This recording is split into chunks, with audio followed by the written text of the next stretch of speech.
Salam semuanya. Pertanyaan hari ini, bagaimana Tuhan menciptakan manusia? Dalam hal penciptaan, Alkitab memperlakukan orang dengan sangat serius. Jika Anda melihat di Alkitab Kejadian, hal-hal lain diakhiri dengan satu atau dua baris yang menggambarkan penciptaan. Tetapi ciptaan manusia diperlakukan secara terpisah dan sangat berat. Juga dalam proses penciptaan, manusia digambarkan sangat berbeda dengan makhluk lain. Melalui Alkitab, kita dapat mengetahui bahwa ciptaan manusia adalah puncak dari seluruh ciptaan, dan dunia ini dibuat dengan fokus khusus pada manusia. Penciptaan manusia adalah inti dari karya kreatif Tuhan. Hanya manusia yang diciptakan dalam gambar Tuhan. Tidak peduli berapa banyak organisme yang lebih tinggi dan makhluk mirip manusia ada, mereka jelas berbeda dari manusia karena mereka tidak memiliki citra Tuhan.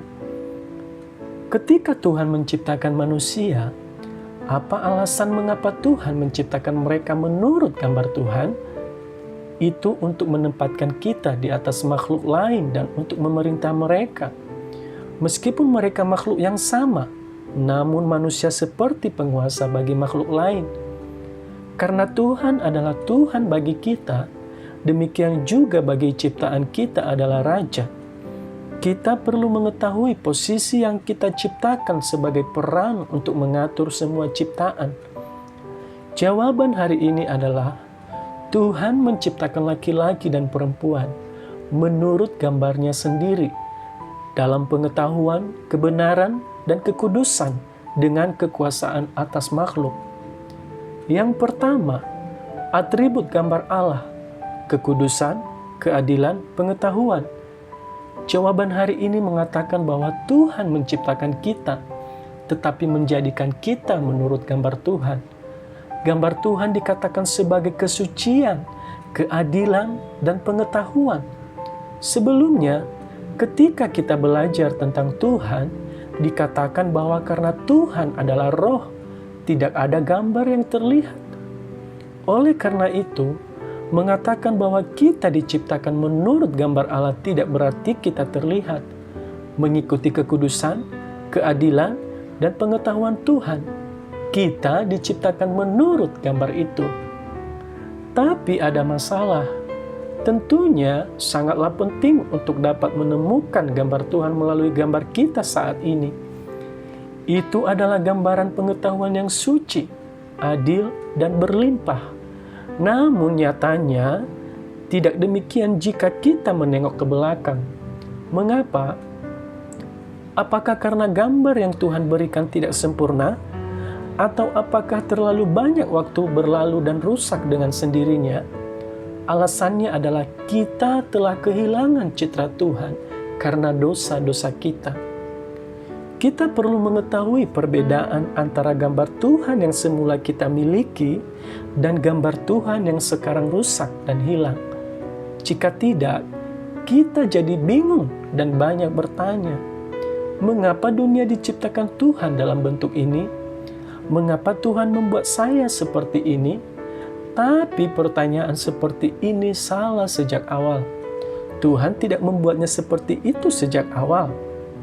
Anda dibuatnya sangat bagus. Ini juga alasan penting mengapa orang-orang di dunia membenci orang-orang yang menghadiri gereja. Mereka menganggapnya sebagai merujuk pada kekudusan dan keadilan sebelum kita terhilang karena dosa, karena kita adalah bayangan Tuhan. Jadi, kita berpura-pura bahwa kita adalah orang-orang yang berbeda dari luar. Kita berbicara seolah-olah itu suci dan adil, tetapi realitas kita tidak. Ini adalah kenyataannya.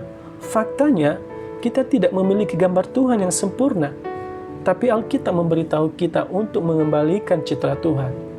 Mereka tersesat, tetapi mereka puas dengan kondisi itu dan berkata bahwa mereka tidak dapat hidup selamanya. Dengan kata lain, kita sedang dipulihkan ke citra Tuhan. Namun, orang-orang di dunia tidak mengetahui perbedaan itu. Mereka hanya melihat keadaan mereka saat ini dan bertanya, apa yang adil dan apa yang suci tentang subjek Anda? Kami juga sering berpikir demikian. Tapi kami adalah orang-orang kudus, orang-orang suci. Tapi itu bukanlah kesucian yang sempurna. Kekudusan adalah keinginan abadi yang dikehendaki Tuhan bagi kita. Dan itu adalah tugas yang diberikan kepada seluruh umat manusia, baik mereka menghadiri gereja atau tidak. Dan pada saat yang sama itu adalah hidup yang diberkati bagi kami juga. Ketika kita berbicara tentang moralitas dan keadilan kepada dunia, kita diberitahu untuk hidup seperti itu, karena itu baik untuk hidup seperti itu, bukan dalam dimensi yang sok. Yang kedua, kedaulatan. Selain itu, manusia diciptakan sebagai makhluk yang harus mengatur dan mengatur seluruh alam semesta yang diciptakan Tuhan. Kita adalah orang-orang yang bertanggung jawab atas alam semesta, yaitu para penata layan Tuhan. Penata layan harus sangat sadar akan penata layanan dan tugas. Bukan hanya kami disuruh melakukan apapun yang kami inginkan, atau dia tidak diberitahu untuk membiarkannya begitu saja. Karena dia telah memberi kita kedaulatan untuk mengelola dan mengatur semua ciptaan, kita harus melakukannya dengan baik dalam panggilan itu. Tetapi jika kita melihat kembali diri kita hari ini, kita dapat dengan cepat melihat bahwa sebenarnya tidak. Manusia dalam negara ciptaan pertamanya tampaknya telah memanfaatkan dengan baik pemerintahan seperti itu. Kita bisa melihat fakta bahwa Adam memberi nama semua ciptaan di Taman Eden. Untuk memberi nama pada suatu objek, Anda harus mengetahuinya dengan baik. Dibandingkan dengan Adam yang pertama kali diciptakan, yang memiliki kemampuan seperti itu, saat ini kita hampir sepenuhnya kehilangan kemampuan untuk melihat melalui esensi benda atau fenomena. Bagaimanapun, kita harus selalu mengakui kurangnya pengetahuan kita. Itu adalah penampilan kita yang tak terbantahkan. Melihat tingkat hilangnya citra Tuhan secara utuh dalam kondisi ciptaan ini, kita dapat membayangkan betapa baiknya kondisi kita karena citra Tuhan sebelum kejatuhan. Dengan kata lain, apa yang akan kita pikirkan adalah bahwa pertama-pertama Tuhan menciptakan kita pada tingkat yang tinggi ini. Anda perlu menyadari diri Anda sendiri bahwa Anda telah menerima hal-hal yang begitu berharga dan memikirkan tempat itu. Penting untuk diketahui bahwa keadaan saat ini tidak normal, dan ini bukan. Tetapi dunia tidak mengatakan itu. Konon keadaan manusia hanyalah satu titik dalam tahap evolusi makhluk hidup yang telah berusia miliaran tahun. Sehingga dikatakan bahwa ia berada pada tingkat yang mengambil tahapan evolusi paling maju daripada hewan dan tumbuhan lain. Itu tidak berbicara tentang gambar Allah seperti yang dikatakan Alkitab. Pengetahuan, kekudusan, dan keadilan, kata mereka, bukanlah pemberian Tuhan, tetapi hasil sosial. Kami melihatnya sebagai produk kecelakaan atau evolusi yang diciptakan dengan menggabungkan naluri untuk bertahan hidup satu sama lain oleh kebutuhan sosial. Ini adalah teori bahwa orang-orang primitif hidup seperti binatang dan tinggal di sana untuk waktu yang lama, sehingga perlu untuk melindungi kelompok dari pemangsa, secara bertahap membentuk organisasi sosial, dan dengan demikian menciptakan masyarakat yang kompleks dan beragam saat ini.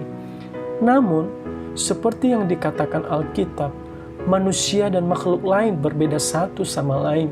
Manusia mengolah, membentuk masyarakat, menikah, dan sama sekali berbeda dari awal dunia binatang. Tuhan memberkati.